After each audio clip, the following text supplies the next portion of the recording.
제가 그런 짧은 글을 읽은 적이 있어요. 신경질적인 목소리를 가진 올빼미가 비둘기를 찾아왔어요. 작별 인사를 하려고 왔어요 합니다. 이제 올빼미의 이 말을 들은 비둘기가 묻습니다. 왜 이사를 가려고 하시는데요? 라고 물었어요. 이제 올빼미가 기분 나쁜 표정을 지으면서 이렇게 투덜거리더랍니다. 이 숲속에 산 지 1년이 되었는데 지내다 보니까 다른 새들이 나를 좋아하지 않더군요. 그리고 이곳에 대한 다른 숲의 평판도 좋지 않고요. 모두가 다 나쁜 것 같아요 라고 말하더랍니다. 그러자 가만히 듣고 있던 비둘기가 차분한 목소리로 말했답니다. 이곳이 나쁜 것이 아니라 당신의 목소리가 나빠요 라고 얘기를 해주더랍니다. 언제나 자기의 문제를 보지 못함이 항상 문제가 아닌가 하는 생각을 해봅니다. 여러분, 진정한 사명자로서의 출발점은 자기를 아는 데서부터 시작이 되는 거예요. 이사야에 대한 우리 하나님의 부르심, 우리가 토요일 날 5절 말씀을 봤잖아요. 화로다 나여 망하게 되었도다. 나는 입술이 부정한 사람이요 나는 입술이 부정한 백성 중에 거주하면서 만군의 여호와이신 왕을 배웠음이로다. 입술이 부정한 인생들과 함께 말을 섞고 살다 보니까 자기도 입술이 부정한 인생이 되어졌더라. 내가 참 죄악 중에 주님을 만나게 되니 내가 죽을까 걱정이 된다 하는 자기의 죄를 인정하고 겸손히 고백하는 바로 그 믿음으로부터 출발되어진다라고 하는 거예요. 그리고 오늘 본문에 보니까 고백되어진 이 죄에 대해서 하나님의 용서가 즉시적으로 이루어지는 걸 보게 됩니다. 구약에서도 그렇지만요, 지금은 더더욱더 용서의 신의 은혜의 시대를 살고 있잖아요. 예수 그리스도에 의해서 이미 우리의 모든 죄값이 다 지불되어졌기 때문에 우리가 회개하기만 하면 즉시 용서를 받는 거예요. 제가 전에 그 쓰레기 종량제와 죄악 종량제를 비교해서 설교했던 그런 적이 있습니다. 이게 뭐 한 20년 넘은 것 같아요. 지금 쓰레기 종량제 한지 꽤 많이 됐잖아요. 근데 이제 쓰레기 종량제와 죄악 종량제. 죄악 종량제라는 말 들어보셨어요? 예. 우리가 쓰레기도 분리수거를 하잖아요. 음식물 쓰레기는 음식물 쓰레기로, 또 일반 버리는 쓰레기는 일반 버리는 쓰레기 봉투에 담고, 그리고 이제 재활용 쓰레기도 뭐 종이는 종이대로, 또 플라스틱은 플라스틱대로, 또 뭐 깡통은 깡통대로, 병은 병대로 이게 분리수거를 하잖아요. 죄도 마찬가지예요. 우리가 하나님 앞에 죄를 지었을 때 뭉뚱그려서 그렇게 하나님께 용서를 구하는 게 아니에요. 죄도 조목조목 나열해야 합니다. 천주교에서는 고해성사를 하잖아요. 그러나 고해성사의 방식이 중간에 매개체인 신부에 의해서 사죄가 되는 이 문제 때문에 문제이지, 사실은 개인이 하나님 앞에 죄를 고백하는, 조목조목 하나님 내가 이 어리석음을, 하나님 내가 이 죄악을, 하나님 내가 이 문제점을 가지고 있는, 내가 내 생각으로부터 말하는 것이나 행동하는 것에 하나님이 내 마음에 찔림을 주시는 그 모든 것들에 대해서 조목조목 회개함이 있어야 된다는 거예요. 또 두 번째 중요한 건 뭐예요? 자기 집에서 나온 쓰레기는 자기가 해결해야 되는 것처럼, 또 겨울이 되면 눈이 내리면 내 집 앞에 눈은 내가 치워야 되는 것처럼 죄도 마찬가지예요. 내가 지은 죄 내가 회개해야 되는 거예요. 내가 지었는데 다른 사람이 회개해 줄 수 없어요. 목사가 여러분들을 위해서 다 기도해 주도 회개의 기도만큼은 제가 해줄 수 있는 게 아니에요. 그건 여러분이 해야 되는 거예요. 각자가 자기의 죄를 하나님 앞에 쏟아내야 됩니다. 세 번째 꼽을 수 있는 것은 뭐냐? 쓰레기 자체를 최소화해야 되는 거죠. 그래서 음식물 쓰레기도 막 그걸 다 모아가지고 말리고 해가지고 적게 만들려고 노력을 하잖아요. 이 분리수거를 하는 이유도 그거예요. 예? 속이 비어있는 플라스틱 통 같은 것들을 일반 쓰레기 봉지에 담으면 부피가 늘어나잖아요.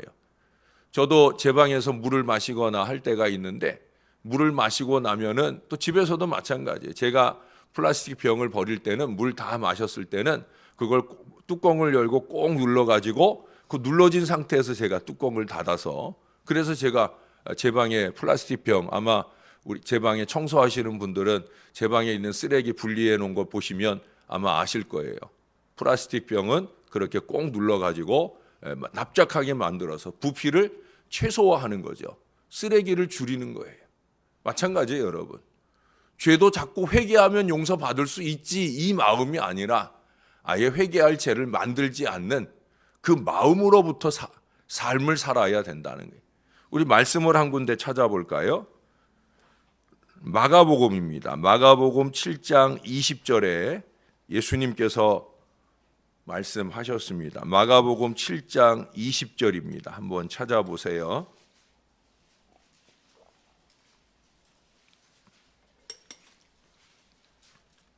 예, 20절 이하의 말씀을 제가 한번 읽어 드릴게요. 또 이르시되 사람에게서 나오는 그것이 사람을 더럽게 하느니라. 속에서 곧 사람의 마음에서 나오는 것은 악한 생각, 곧 음란과 도적질과 살인과 간음과 탐욕과 악독과 속임과 음탕과 질투와 비방과 교만과 우매함이니 이 모든 악한 것이 다 속에서 나와서 사람을 더럽게 하느니라. 사람의 속에서, 사람의 생각에서부터 지금 나열된 또 나열되지 않은 많은 죄들이 양산되어진다는 거예요. 제가 요즘 하나님이 저로 하여금 묵상하게 한 일들이 이 생각에 대한 문제입니다. 여러분, 생각을 잘 가져야 됩니다. 생각이 악할 뿐이면 그 말하는 것이나 행동하는 것이 악할 수밖에 없어요. 생각을 잘 다스려야 되는 거예요. 절대 악한 생각 속에서는 좋은 것이 나올 수 없다는 걸 잊지 말아야 됩니다. 왜 하나님이 천지를 창조하시고 좋았더라 그렇게 말씀하셨었는데 그 천지를 불과 창세기 6장에 가서 그 홍수로 통해 그 세상을 심판하셨습니까? 물론 우선적으로야 그 아담으로부터 시작된 그 죄악이 만연되었기 때문이다 라고 볼 수 있죠. 근데 사실은 그보다 더 심각한 게 있어요. 그게 뭐냐면 창세기 6장 5절에 말씀하기를 그 마음으로 생각하는 모든 계획이 항상 악할 뿐이기 때문인 거예요. 희망이 없다는 거죠. 겉으로 보여지는 행동의 악함, 그것은 일시적일 수 있지만 생각이 악해버리면 이건 희망이 없는 거예요. 왜? 악한 생각에서 나올 수 있는 것은 악한 것들밖에 없으니까. 그러니까 하나님이 세상의 죄악이 만연한 것 때문에 멸망시킨 것이 아니라 세상의 죄악이 만연하도록 그 악한 생각을 포기하지 않는 이 인생들을 보면서 하나님께서 세상을 멸절하시고자 하셨다라고 하는 거예요. 생각이 악하면 희망이 없는 거예요. 왜? 생각이 악한 사람이 절대 회개하지 않아요. 회개하지 않는 인생이 변화되지 않아요. 변화되지 않는 인생에 성령이 임하지 않아요. 성령이 임하지 않는데 신령함으로 살아갈 수 없다라고 하는 거예요. 그 생각에서 비롯된 모든 것은 악한 것들인 것을 악한 것들만을 쏟아내기 때문에 그래. 여러분, 이 마음의 악을 씻어내는 회개가 중요합니다. 회개가 필요합니다. 내 탓입니다. 내가 잘못했습니다. 이 마음이 필요하다는 거예요. 5절에 보면 바로 그 회개를 이사야가 드리고 있잖아요. 그리고 오늘 6절과 7절에 이 사죄의 은총으로 나타나는 걸 보게 됩니다. 여러분, 이 사죄의 이유가 뭡니까? 하나님이 왜 용서해 주시느냐는 거예요. 하나님이 왜 저와 여러분에게 이 구원의 은총을 주셨느냐는 거예요. 그건 바로 8절 때문이죠. 내가 또 주의 목소리를 들으니 주께서 이르시되 내가 누구를 보내며 누가 우리를 위하여 갈고 하시니 그때에 내가 이르되 내가 여기 있나이다 나를 보내소서 하였더니 할렐루야. 바로 사명을 위해서인 거예요. 하나님이 우리 부족한 인생들을 용서하시고 받아주시는 것, 우리 마음의 완악한 생각들을 회개하고 용서를 구할 때 그 모든 용서를 즉시로 이루어 주시는 이유는 뭐냐? 우리가 건강한 사명의 생애를 잘 살아야 되기 때문에. 어제가 예수님 수세일인데 여러분, 예수님께서 세례 받으신 가장 큰 이유 가운데 하나가 뭐겠어요? 바로 공적 생애의 시작을 알리는 거죠. 예수님께서 세례를 받으시고 그러고 이제 공적인 사명의 생애를 시작하시게 됩니다. 그 당시 세례는 죄를 씻기 위한 세례라고 그랬죠. 근데 예수님은 죄가 있어요, 없어요? 죄가 없어요. 그래서 세례 요한이 그랬잖아요. 내가 예수님께 세례를 받아야 되는데 내가 예수님께 세례를 드린다는 건 말도 안 됩니다. 내가 그럴 수 없습니다. 그때 예수님 뭐라고 그랬어요? 모든 의를 이루기 위하여. 모든 의를 이루기 위하여. 다시 말해서 내가 순전하다. 내가 이미 순전하지만 세상이 그것을 알게 해 주어야 된다는 거죠. 세례받는 예수님의 모습을 통해 순전하신 예수님을 보여줘야 하기 때문에 그래서 세례를 받으시는 거예요. 세례를 받으실 때 성령이 비둘기와 같이 그의 위에 임하심을 보았다. 성령의 충만을 통해 사명의 생애가 시작되는 우리 예수님의 모습을 보여주고 있습니다. 여러분, 하나님의 사명을 잘 감당하려면 영적으로 순전해져야 되는 거예요. 깨끗한 마음과 생각으로 하나님의 사명을 뜨겁게 감당하는 건강한 신앙의 백성들이 되어야 된다는 거예요. 사도행전 2장에 보면 베드로의 설교의 은혜를 받은 그 많은 사람들이 묻잖아요. 우리가 어찌할꼬? 그 물음에 대한 베드로의 대답이 뭐였습니까? 너희가 회개하여 각각 예수 그리스도의 이름으로 세례를 받으라. 그리하면 성령을 선물로 주시리니. 회개하고 성령 받으라는 거예요. 왜 성령 받아야 되냐? 건강한 교회 공동체, 사명 공동체를 만들어 가야 되니까. 그러니까 바로 그 선포가 이루어지고 3,000명이 회개하는 위대한 역사가 나타난 다음에 그 다음에 바로 교회의 아름다움을 그 다음에 묘사하고 있잖아요. 그들이 성전에 모이기를 힘쓰고 열심히 말씀의 가르침을 받고 그들이 떡을 떼고 교제하고 그리고 하나님께 영광을 올려드릴 때 그때 많은 사람들이 이 교회를 보면서 예수를 믿는 무리가 점점 더 많아지는 그 부흥의 큰 역사가 일어나잖아요. 여러분, 성령의 권능은 사명의 원동력입니다. 성령의 권능은 회개를 통해 우리 가운데 임하게 됩니다. 사도행전 1장 8절에 보면 오직 성령이 임하시면 너희가 권능을 받는다고 그랬어요. 우리는 성령의 권능을 받아야 됩니다. 성령은 거룩한 영입니다. 그러기에 죄악 가운데 임하시지 않는다라는 사실이에요. 마음의 계획이 항상 악한데 어찌 그 마음에 신령한 성령이 충만하게 임할 수 있겠느냐는 거예요. 성령 하나님은 순전을 좋아하셔요. 더군다나 하나님의 일을 하는 사명의 미래는 하나님의 마음으로 행하는 거룩한 사역은 로마서 16장 19절의 말씀처럼 선한 데 지혜롭고 악한 데는 미련한 바로 이 마음으로부터 가능하다라고 하는 거예요. 악한 데 지혜롭고 선한 데 미련한 것은 이건 신앙 아니에요. 선한 데 지혜롭고 악한 데 미련한 사람이 되어야 되는 거예요. 세상의 일이 아니라 하나님의 일을 하자면 그렇다라고 하는 거예요. 우리는 하나님의 일을 하는 사람들이잖아요. 그러므로 우리는 깨어 기도하며 순전한 삶의 노력을 이어가야 되는 거예요. 더욱더 성령의 충만을 받아야 되는 것입니다. 초대교회 마가의 다락방에 모여든 그 120명의 믿음의 사람들이 믿음은 있어도 두려운 마음을 어쩔 수 없는 거예요. 왜? 지도자 예수님 돌아가셨고 이제 그분이 부활하셨다가 40일 만에 승천하여 가셨기 때문에 이제는 뭐 부활의 희망도 없고 너무 떨리고 걱정이 되는 거예요. 떨리고 걱정이 된 그들이 한 일이 뭐예요? 다른 거 없어요. 마가의 다락방에 모여서 그들이 열심히 기도하는 거예요.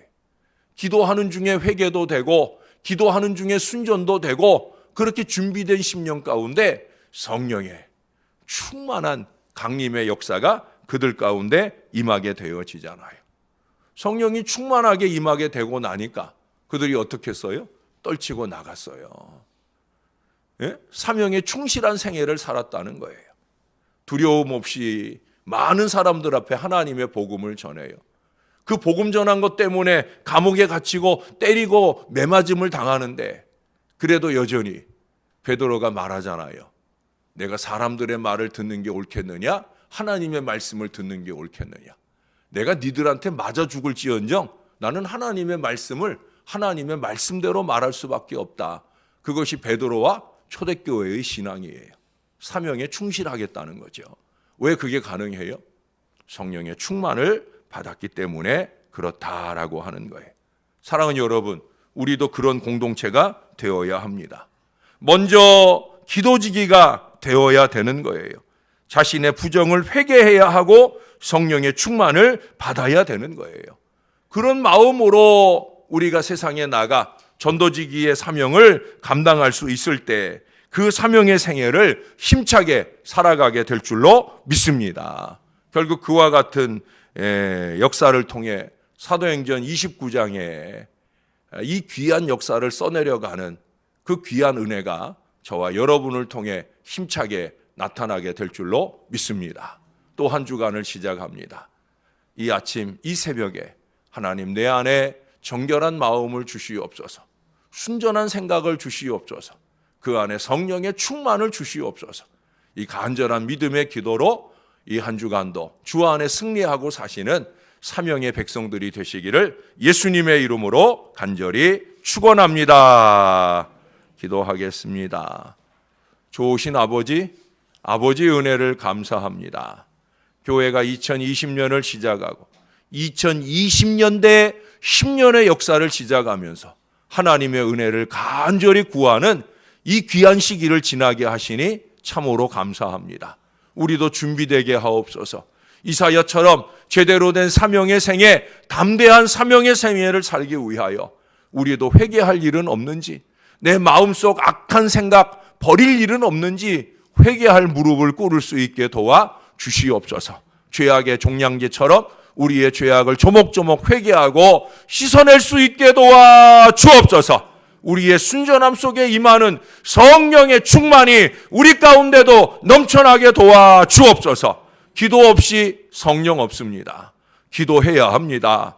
예배 속 간절한 기도만 아니라 개인의 기도가 뜨겁게 주의 제단에서 이루어지게 하셔서 하나님 이 교회도 마가의 다락방처럼 성령의 충만한 은혜가 넘치게 도와 주옵소서. 신령한 심령을 가지고 주의 일을 감당하는 하나님의 사람들이 많이 세워지도록 은혜를 베풀어 주시옵소서. 주의 은혜 가운데 감당하는 모든 일들로 통하여 우리 하나님의 역사가 나타나게 될 줄로 믿습니다. 이 주간에도 우리 늘사랑 사랑방 새벽지기의 사명을 감당합니다. 한 주간 빠짐없이 이 사명의 한 주간을 잘 살게 도와주시고 저들이 눈물로 드리는 기도가 이 교회의 전도지기로서의 힘있는 역사를 열어가는 힘찬 발걸음도 되게 하여 주시옵소서. 그래서 하나님의 영광이 강하게 임재하시고 그 영광의 역사가 더 힘있게 나타나는 은혜로운 제단이 되게 축복해 주시옵소서.